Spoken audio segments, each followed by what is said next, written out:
It is always mentioned that the awakening brings about a profound transformation in one's perception, a profound transformation in one's basically relationship with the world. But that transformation is actually rooted in the transformative processes in the body. So what happens to the physiology in pre-awakening, on the impact of awakening, and in the consequent unfoldment of all these different stages? Let's talk about it a little bit. First of all,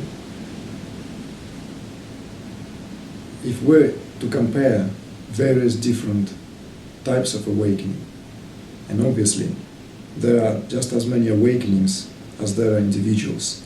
However, because nature does not work in a chaotic way, there's an underlying order in all its processes.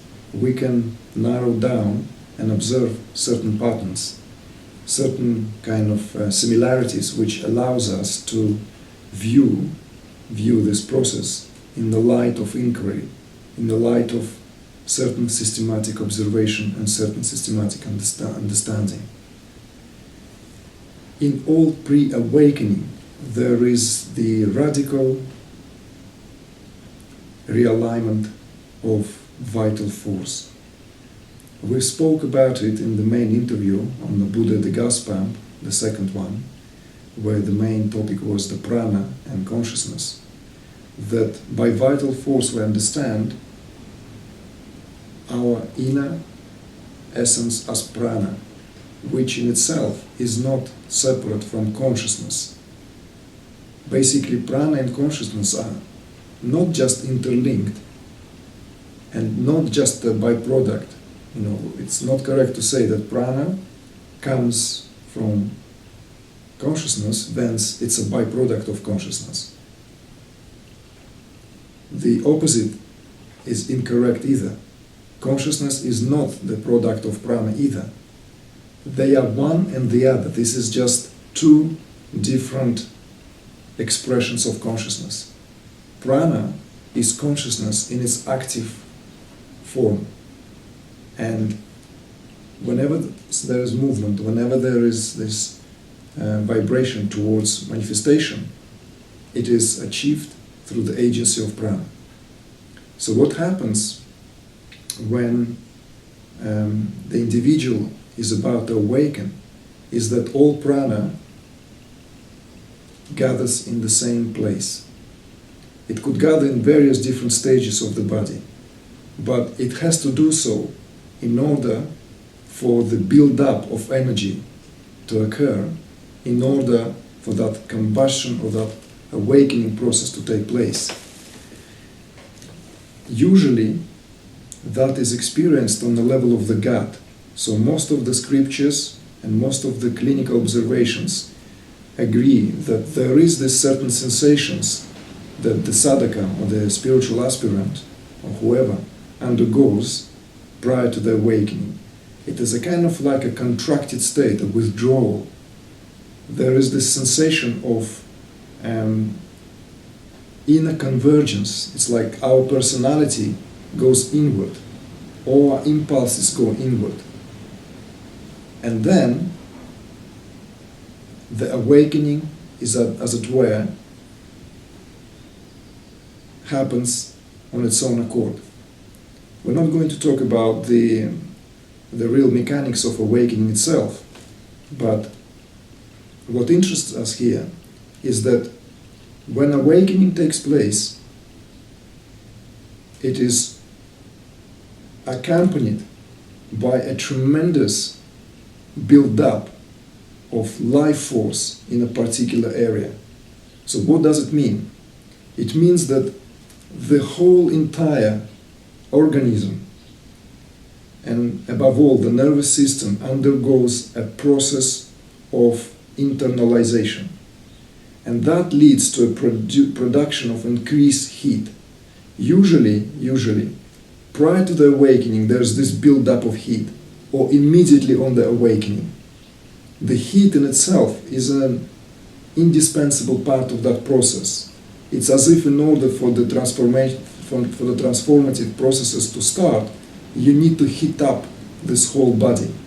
You need to prepare it so everything else melts, everything becomes in a much more liquefied state, because like our nervous system, all our conditioning are in a calcified, so to speak, in a brittle and calcified state, in a contracted state. So in order for it to move, in order for it to undergo the transmutative processes, it has to undergo the heat. So heat is one of the first major signs on the physiological level. And that incredible heat, it could build up not just in a matter of weeks or months. That heat can take place 2, 3, 5 years for it to prepare the body for that initial impact of full awakening. Now, when the awakening takes place, a true awakening is always a shock. There is no such thing like having a nice, sweet little awakening, and like set the body on the motion of transformative sort of journey. It would be nice, but all these mild experiences that people report, all this blissful, so to speak, sweet, very non-harming, as it were, reports, they usually convey a very mild and very improper awakening, or just like kind of like a glimpses of awakening, of what some of the spiritual teachers use the term satori. I think this Osho, who was like distinguishing the proper samadhi with little glimpses here and there, and he called them satoris, little satoris. But when the proper awakening takes place, it's always a shock. In fact, shock is part of the protocol, and one who undergoes through that has to deal with that shock. Why it is the shock? It is all linked to the physiological functioning in the body. It is all linked to our responses. Those responses that were basically deeply stored in our physiology as an inheritance from the reptilian, animal state of consciousness, that fight and flight or freeze syndromes are being shattered. So this kind of scenario of awakening ushers the state where human physiology is no longer acts in the same way as it used to in pre-awakened state. Because in pre-awakened state, when consciousness is dormant, everything functions automatically. When the body is in danger, all these mechanisms are being switched on in order to preserve that particular unit. It's a self-preservation routine. In the awakening, however, that mechanism undergoes a radical transformation. It undergoes a radical shake-up and shift. So the hormone production, the whole endocrine system is under tremendous strain as well.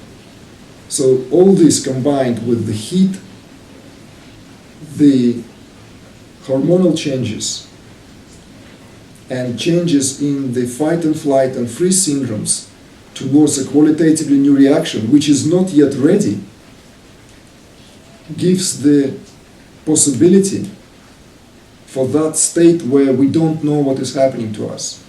Thence the shock. Thence this, of course we can talk about awakening in terms of the mental perception, as many teachers do, and they're valid in their own right. What happens to us is like, oh my God, I thought I'm this, and I'm awakened to that greater reality. All that is fine. It is a different subject.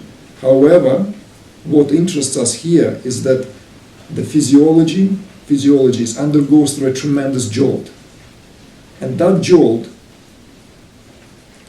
is going to create a proper conditions for the body to undergo through a process of transformation in order for the higher states of consciousness to manifest themselves within. Because as it is, the body is not ready to withstand these high states of consciousness. The awakening itself is not a higher state of consciousness. It is as if the open gates towards the higher states of consciousness. But it is a big difference between standing in front of the gate and actually walking through them, or allowing that, whatever that, beyond, to engulf you. So, among some of the principal physiological changes that take place in the body, along with the heat and the strain on the endocrine system, are also through the changes in the breathing patterns. All this accompanies through a tremendous transformation of inhalation and exhalation process. Very often, awakening brings about spontaneous realignment of prana, whereby we start breathing in a very different, unknown to us prior to that event, manner of breathing. From a shallow breathing, from the breathing that we were accustomed to, we are being moved towards the diaphragmatic breathing, and that's another very big physiological change in the body. That diaphragmatic breathing allows a much greater accumulation of prana and preservation of prana, which can become, during the combustion, can basically just diminish its capacity for consciousness to enter the right pathways, the right channels in the body. Because at this stage, when awakening takes place, prana and consciousness are one anyway, but in the awakened individual, that distinction becomes annihilated because consciousness awakens to itself through the vehicle of prana. Prana awakened, that's what drives awakened consciousness to the conclusive stage of its self-actualization on a physiological level. Now, some people were asking what happens to all these functions, like let's say the very primal functions in the body, such as sexual activity. Well, since very often Kundalini energy is being equated with sexual energy, and there is a lot of truth to that, because sexual energy is the primordial, primal energy of universal creation. It is the essence of our immune system. It is the essence of our genetical power, the genetical transference, and it is the essence of who we are beyond, let's say, the socially accepted notions on sexuality. But what happens to the sexual life, or what happens to the sexual drive or sexual urges of an individual, very much depends on many different factors, and all these factors are rooted in the degree of awakening itself, to the power with which the prana deals with accumulated toxins, with accumulated conditions in the body. When in pre-awakening, as it was mentioned before, there is this natural tendency towards celibacy, natural tendency towards conservation of energy. But soon on awakening, it is often the opposite, especially when awakening powerful enough to hit the storehouse of our sexual energy, the so-called psychic will associated with the all sexual drive, the sacral plexus, the place where water element, literally, the desires flooding us. And I've personally witnessed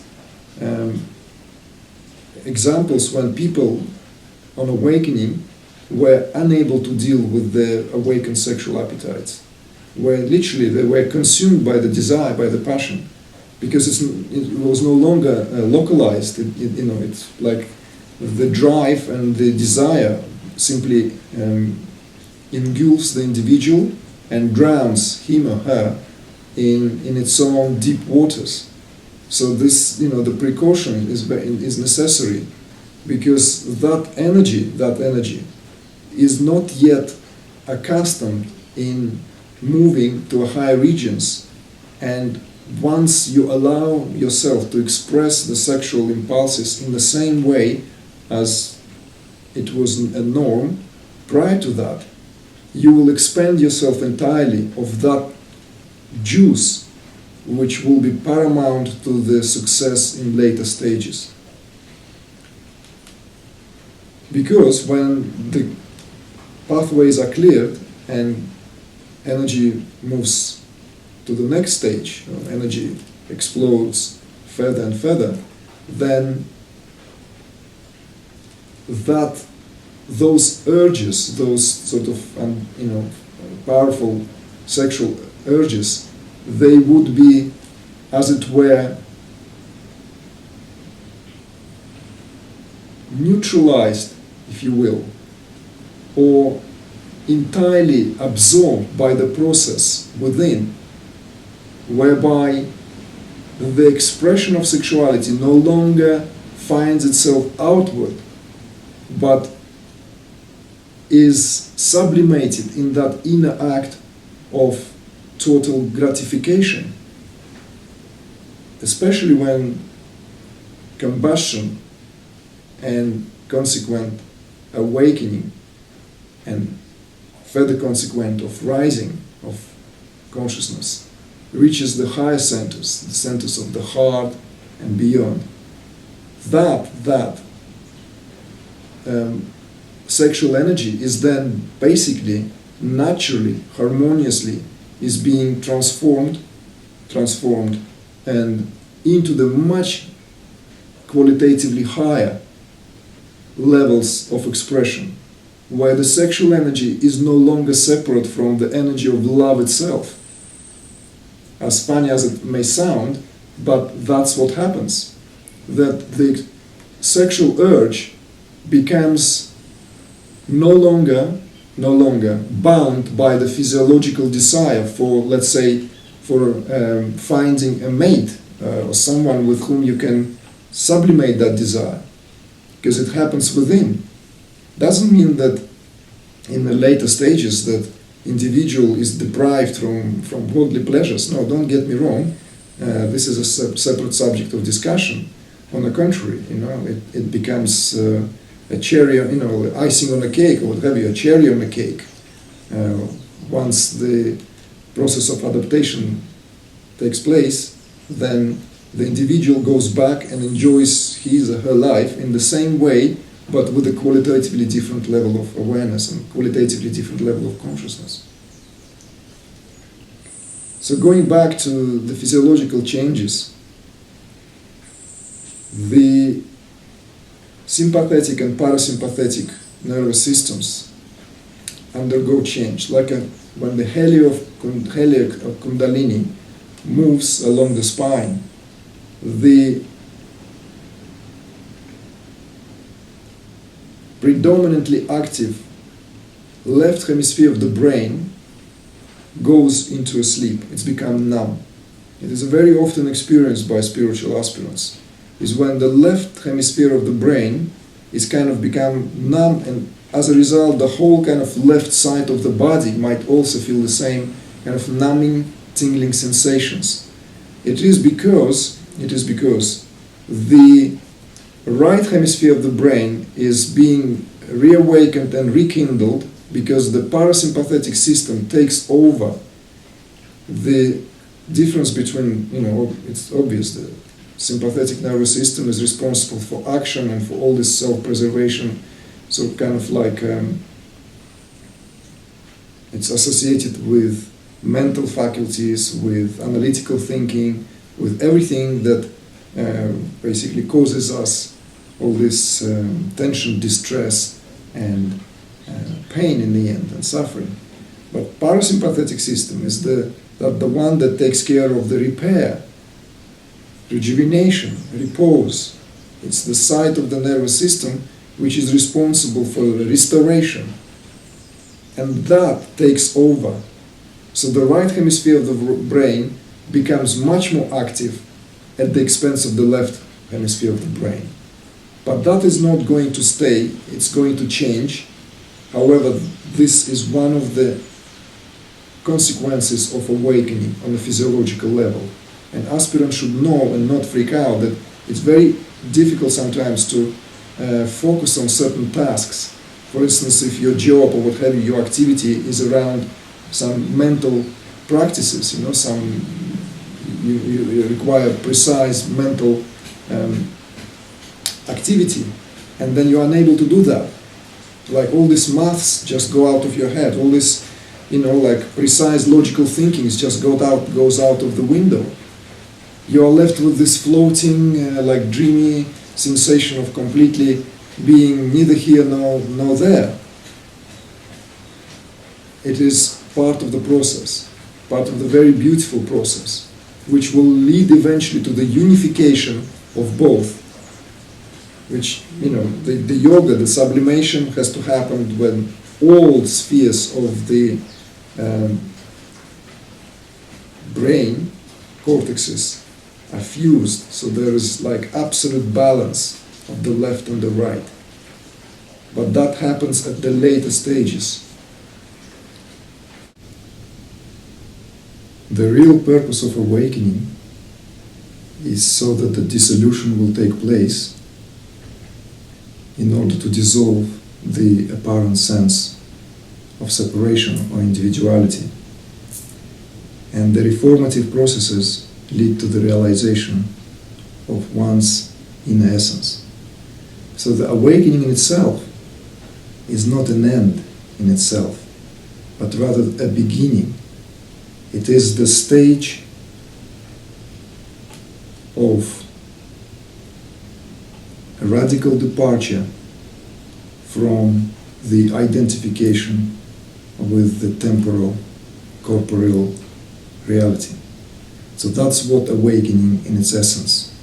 And all awakenings are the doorways towards a proper work that the physiology would need to undergo in order to be able to carry the qualitatively new level of energy. Now, after the initial shock and what happens to the body in its aftermath that has been dealt just now with, the next stage is transmutation. Once we adapt it from the initial shock, the body immediately is being thrown into the process of transmutation of all its essential basic qualities into a new, qualitatively higher order. That transmutation is often being compared to the alchemical cauldron in various traditions, especially in ancient China and some of the tantric traditions of India, where the alchemical transformation of an individual was literally linked to that of the transformation of basic metals into the quality of pure gold. And there is a lot of truth to that. But we're not going to go into that kind of like esoteric stuff here, but keep it rather simple so that all of us can relate to that regardless of their cultural predispositions and preferences. So that process of transformation or transmutation is all to do with the massive changes in the hormone production. because this is the time when the body starts to produce radically more charged with different energetic qualities hormones, and it produces various other hormones which are associated with all these elated, blissful conditions, blissful states.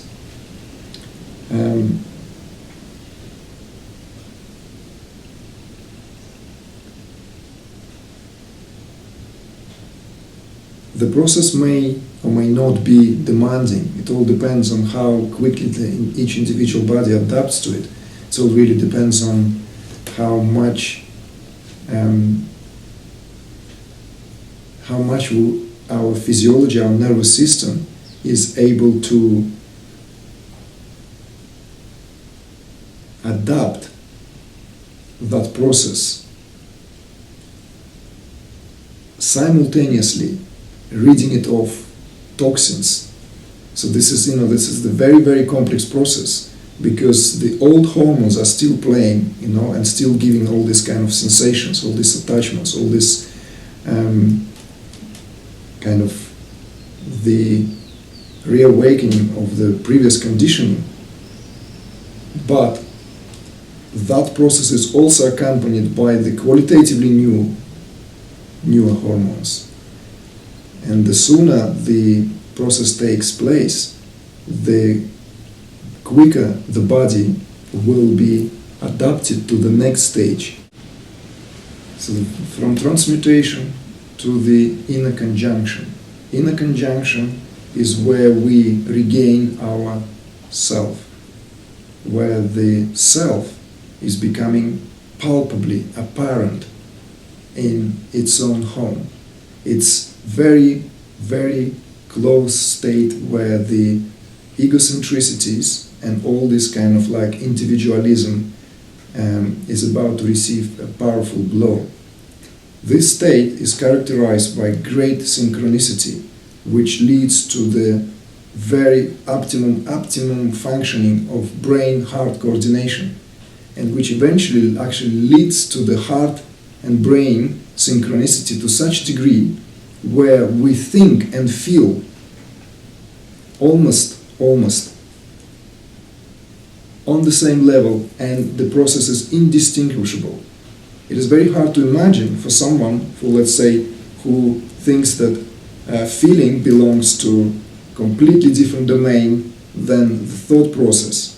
But in the when the body goes through these transmutative processes, through the heart expansion and from the adjustment in the cortexes, through the rekindling and awakening of certain dormant areas in the brain, the waves between the heart and the brain, they become so correlated that they fire in the same frequency. So it's like the brain, as it were, sinks into the heart. The brain becomes the heart, and heart then becomes the brain. So the heart becomes wise, and the brain becomes, steeped in all these vibrations of the heart. So this synchronicity of brain and the heart is known as, whatever, in many different traditions. It is the God consciousness. It is, called unity consciousness. We're not going through all these differentiations here. It is where the apparent contradictions, the polarities, are being bridged.